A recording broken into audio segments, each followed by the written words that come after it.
Good morning, ladies and gentlemen, and welcome to the show. This morning, I'm going to record the story off of my phone. I'm using the voice recorder on my phone to record the story. Hopefully, a little bit better audio quality.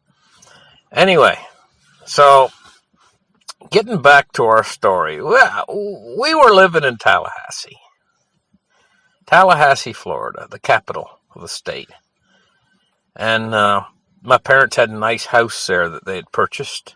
And my mother kept missing my grandmother. My grandmother was living in Central Florida, about 250 miles away from Tallahassee. And I mean, Tallahassee was nice. I was settled into school there, and I was trying to do my best, but I was what nowadays they would title kids. The kids are a little bit hyperactive or whatever. Like a little bit of difficulty for the teacher. Anyway, I was in third grade, and I was a bit of what they would call nowadays a class clown or whatever. The class, the kid that the teacher focuses on. I know what they call it. Attention deficit disorder. They call it nowadays. I guess or hyperactive or whatever. And so the teacher, she was trying to teach me to read and stuff like that in the school there. And the school was just down the road, It's a pretty little neighborhood we were in. I mean, the house was a nice little 2-bedroom, 1-bath. I think it had a brick veneer on the front. Nice little porch and driveway. And it was in a nice little community. And just down the road was the school, the same road. You could walk to the school from the house, and underneath remember these trees on the side, down the sidewalk, a lot of pecan trees, and there'd be pecans all over the ground on the walk to school, and I think there was a bit of Spanish moss in the trees. Very pretty in Tallahassee, a lot of big oak trees too as well. So anyway, I was in this class, and the teacher, she was always scratching her head over me. And this teacher, she had this thing where she was like, it was like this, how can I describe it sort of thing, where I was like the one student that was like, she was determined she was going to knuckle me under, and I wasn't going to get the best of her. She had a perfect record or whatever in the school, and she was going to get me to focus on my studies or whatever. And she kept writing these notes home to my mother. Glenn does not pay attention in class. Glenn will not do this. Glenn will not do that. So my mother would get these notes, and my mother would be upset about it. And of course, what I would get is a spanking. And so she kept sending these notes home. And I remember getting at least 3 or 4 spankings. But it didn't really help too much because of the way things were in the classroom. Somehow the teacher got on my nerves, and I'm sure I was getting on her nerves. So things did not get along very good in school that particular year. But I guess I just had the wrong teacher, Anyway, so it kind of culminated in the end where she sent one final note, and my mother started to get tired of it, And my mother didn't give me a spanking then, and my mother started to get upset with the teacher, because the teacher started to blame my mother for my behavior. And at a certain point, my mother started to get tired of getting all these notes from the teacher. Anyway, so during that period in time, my mother and father, about every 2 weeks, they'd start to miss my grandparents who were living down in Central Florida. especially my mother. She's missing my grandmother, you know. She'd like to go, and she'd say to my dad, well, let's go for a visit. And about once every 2 weeks, they decide to go for a visit down to Central Florida to visit my grandparents, which was about 250 miles away, or about 6 hours by car. So my dad, he would pack up a few things, and they would generally go on the weekend. Friday night, my dad would get done work, you know, and they'd decide to drive out on the Saturday morning. And so my grandmother, you know, she'd be all excited. Oh, my father's coming out to visit, you know, and she would start to bake this cake.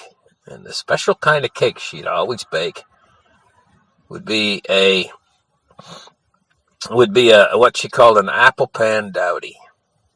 And what it basically consisted of, my grandmother would get a bag of apples, and she'd wash and clean them under the sink. And she'd peel all the apples, and she'd slice them into this big, giant turkey pan. And then she'd boil them on the stove. And it's such a big pan that it would extend out over both burners. It was like, this was an enormous turkey pan. She'd bake this in. She'd put about 2-inch layer of all these boiled apples. And she boiled them down to the point where, add sugar to them, to the point where they were almost applesauce, but a little bit of, like, apple still left in them, you know, like not quite applesauce. And then she'd make this big batter of a cake. And she'd pour it over the top of the apples. And then she would take and she'd put this whole concoction in the oven. And she'd bake it. And it would take up almost the whole oven. And she had to actually, the cake, this pan was so big, she had to slide it in the oven and kind of tilt it a little bit, like to one side, to get it into the oven. And it was a baked enameled pan, turkey pan, great big turkey pan. And so this would be an enormous cake. And she'd have that cooking in time for it just be done by the time we arrived from Tallahassee. So I remember the drive from Tallahassee all the way down to Central Florida, just north of Orlando. And, I remember sitting in the back seat of the car. My parents would be in the front seat. A big old sedan. And I think it had a big 327 Chevy engine in it. It was one of these old, I think they call it a Chevy 2. If I remember right, it wasn't real easy on gas, but it got about 18 miles to the gallon. I mean, I think gas was like 22 cents a gallon back then. And so it cost my dad about $2 or $3 to drive down in gas, you know, from there. But I remember driving along there, and most times the trip would be slow, and we'd make maybe 2 or 3 stops. My mother always liked to go in here or there. Generally, we'd have lunch on the way, you know. And it was pretty good, but I, as a kid, would be fidgety in the back seat, you know, and I would be like a little bit like, when are we going to get there, Mom? Oh, don't worry, we're getting there. It'll be a couple more hours. When are we going to get there, Mom? Oh, don't worry, we're only an hour away now. You know, and I'd be driving along, looking out the window and seeing all the trees go by. And mostly it was what we call scrub brush as we start to get down more toward Central Florida, which was a concoction of these gnarly little twisted trees, like they're what they call brush. It's kind of these twisted little scrub oak trees. A mixture of those and palmetto bushes, which are like and low, short palm trees and stuff, all twisted in this brush that was so thick you couldn't even walk through it. It was so thick on the sides of the road, all the way down there. Now I do remember one trip we took down, and there was brush fires. We went by about 4 or 5 brush fires that were burning in that brush, you know, and I remember the smoke. I always liked the smell of that smoke that used to come off of those brush fires down there. Remember in one case, the fire had burned across the road, and my dad drove across, and it was all burned out on one side, and the fire was still blazing on the other side, kind of deep in the brush.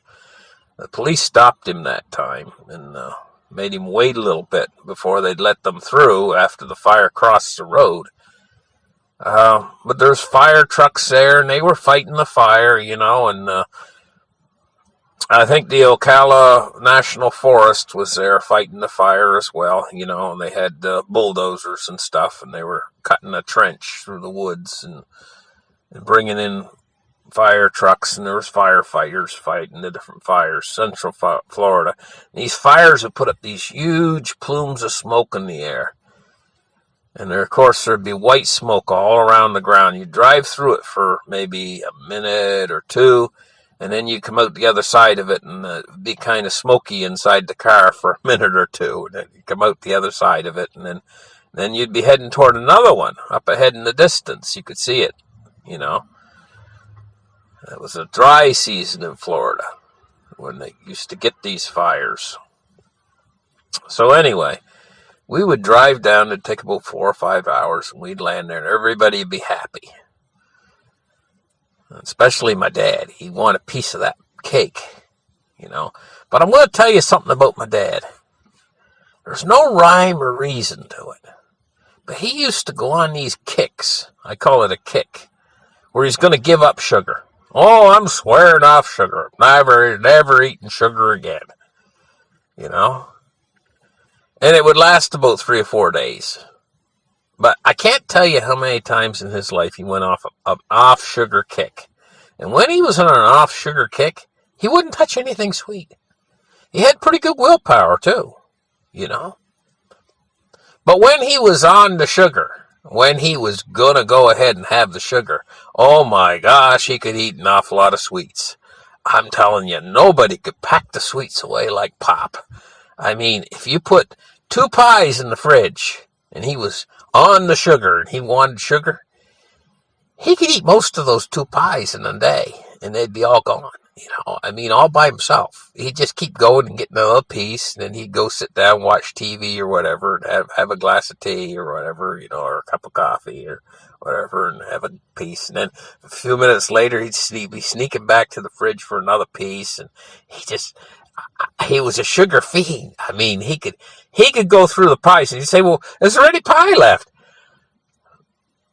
No, there's all gone. Well, where did it all go? Well, everybody knew where it all went. Pop was at it because he was on sugar. But the days when he was off sugar, he wouldn't touch a bit, So most of the times when we went down to visit my grandmother, Pop was on the sugar.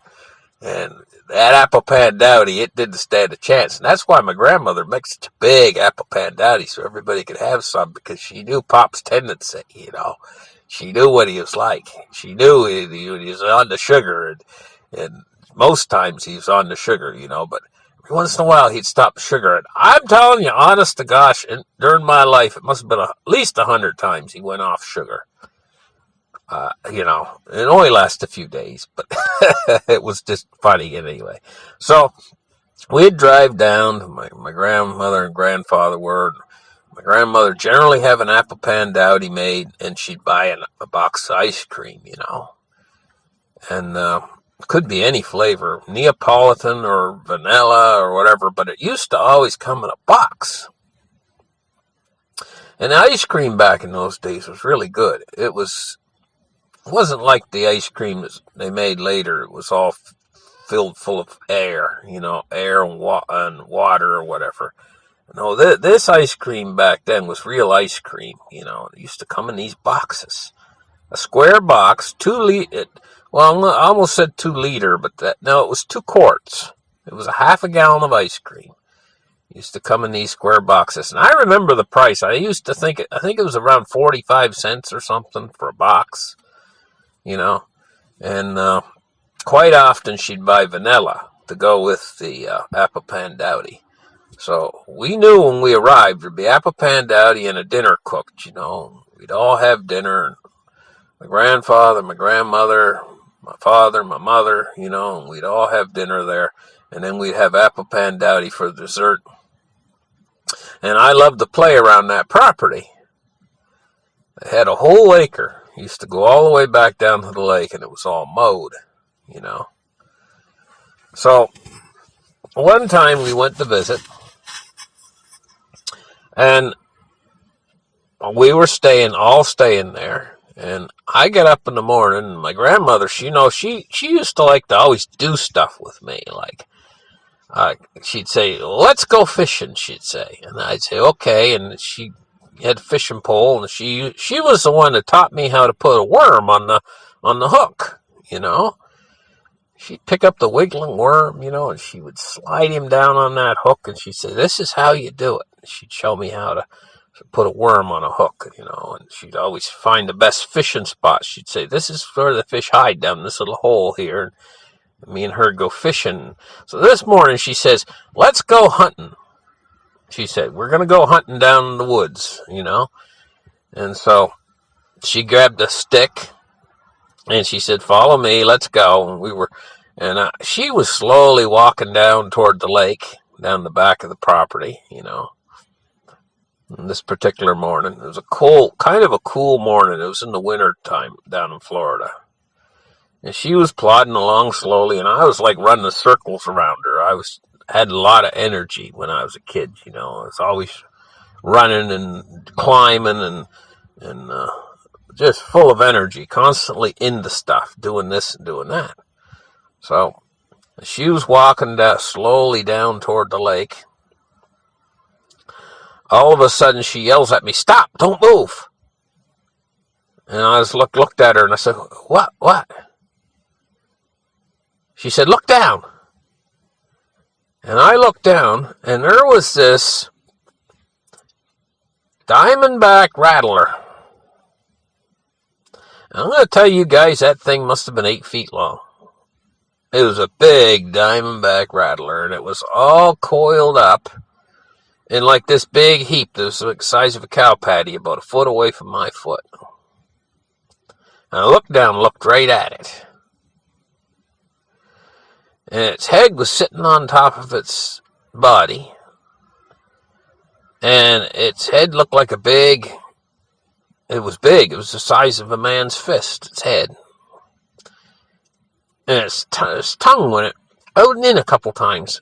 And I jumped back. I ran all the way up to the house. Well, that snake didn't strike me. And thinking back on it, the reason why I think it didn't strike me is it'd been a cold night the night before. And I think the snake was really cold, very cold. I don't know why the snake didn't strike, but it didn't strike. As me jumping back, I think that if a snake had been warm and had been a warm snake, I think it would have easily been able to coil out and strike me, but it didn't strike. So my grandfather came down, my dad. And my grandfather found this big pole where he cut a tree down, a long skinny pine tree. And the pole had all of the branches taken off. He cut the top off. It had been a tree that he cut down, and he had made it into a pole. I think maybe he was planning on making fence out of it, cutting it up in the fence blanks. But it was about 20, maybe 25 feet long, and it was about maybe 4 inches in diameter, this long pole. So he stood way back away from the snake, and he lifted this pole up in the air, and he dropped it down across the snake. He did that 2 or 3 times, and he broke the snake's back in several different places. And then they came along with a rake, one of those old rakes that have not a leaf type of rake that does leaves, but I remember it's a regular rake, and they slid the 2 forks in the center of the rake were a little bit wider than and they slid that between the neck of the snake, between the head between those forks, and they kind of lifted the snake up. My grandmother, after the snake was dead, kind of lifted it up. They took pictures with the snake. They cut its rattler off with an axe. I remember my dad, he put that rattler inside his guitar. But that snake was at least 8 feet long. It was a monster of a big diamondback rattler, you know. But those were the early days in Florida. There's a lot of these snakes around then. I remember several encounters that my grandparents had when they first moved into that property with smaller snakes. That was the biggest one. But there were several others, little small rattlesnakes that they came across, you know. But the rattlers kind of all disappeared around that area mostly, for the most part, because I think an awful lot of other people didn't take kindly to them. Most of the times when they'd see a rattler, they'd kill it, you know. And there's quite a few people moving into the area, and so I think that the snake population diminished substantially during those years. So anyway, we lived in Tallahassee for a while, and I liked Tallahassee pretty good, but my parents were really missing my grandparents. So my parents, after a while, came. My dad decided, you know what? I'm done with Tallahassee. And they decided to, I think it was quite a bit of talking to him by my mother.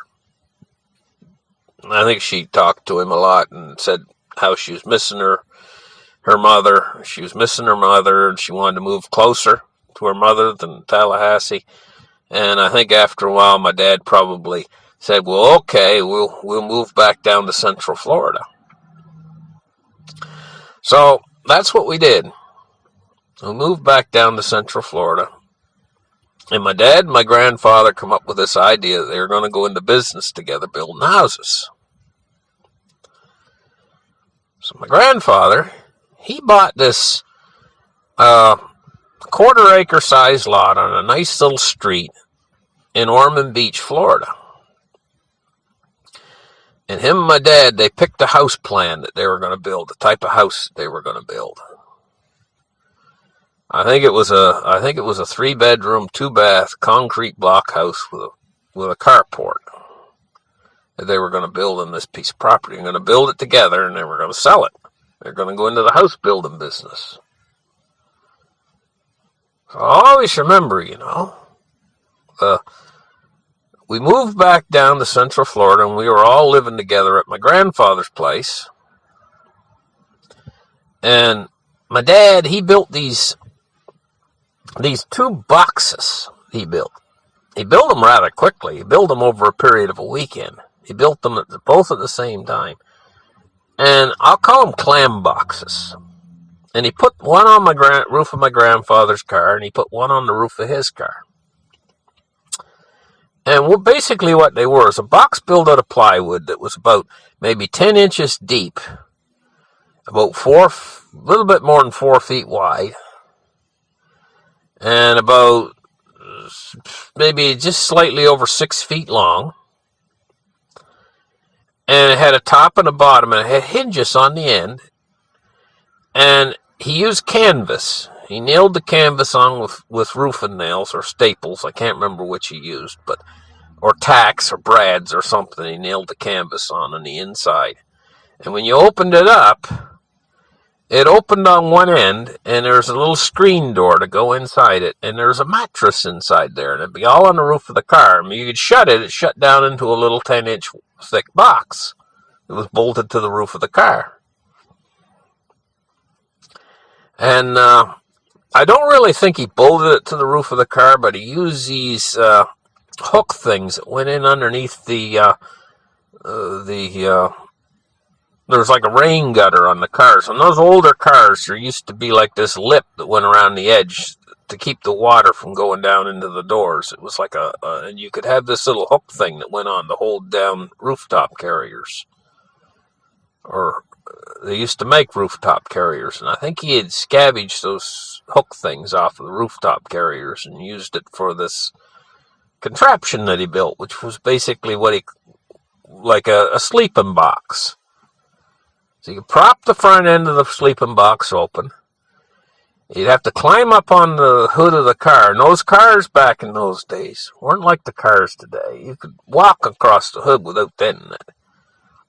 And you climb inside, And then he'd fashioned this little screen door that you'd open up, and it shut with magnets that he'd bought at the Eagle Army Navy store. There's these little ceramic magnets he used to sell there for 5 cents a piece. He'd bought about 20 of them. And he just snapped, and he put cut a little piece of a tin can, he had tacked it on, and the magnets would stick to that.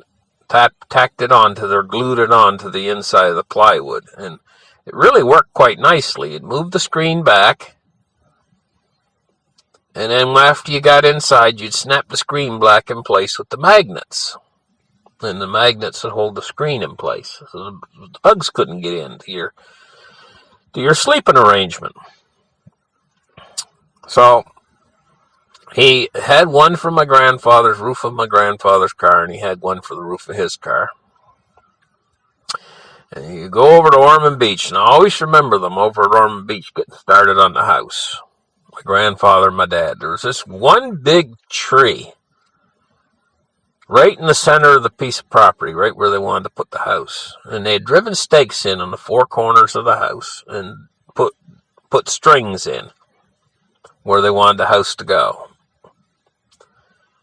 And they were putting the foundation in, getting ready to put the foundation in. I remember my dad and my grandfather down this hole trying to dig this giant tree out of the ground.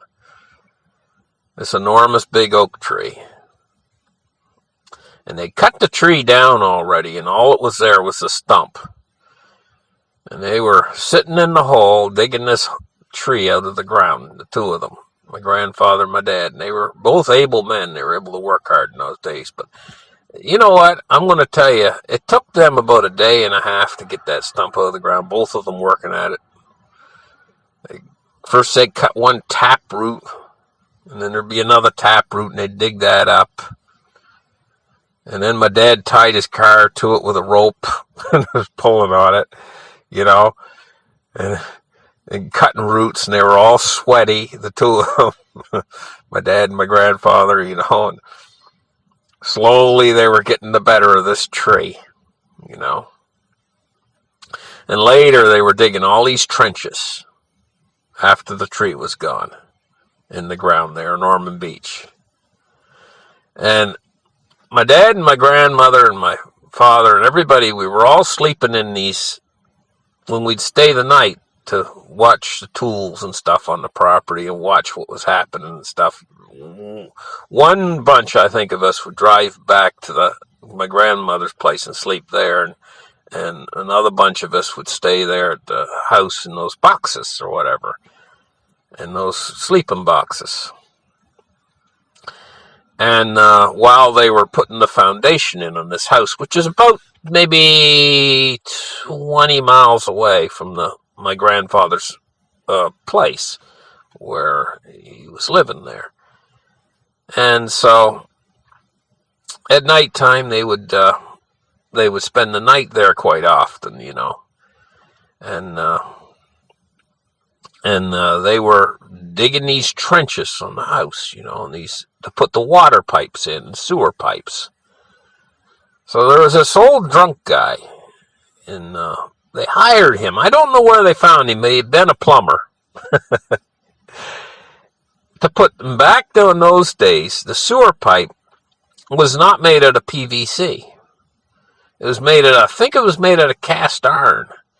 And this old plumber, he knew how to do it, and he had the tools to do it. And he was an old drunk, I think, and he used to like to drink or whatever, the guy did. And he wasn't really working so much anymore, but they were getting him to help, and I can't remember exactly who he was, but I remember they set up this pot, and they were boiling lead inside it with this torch or something.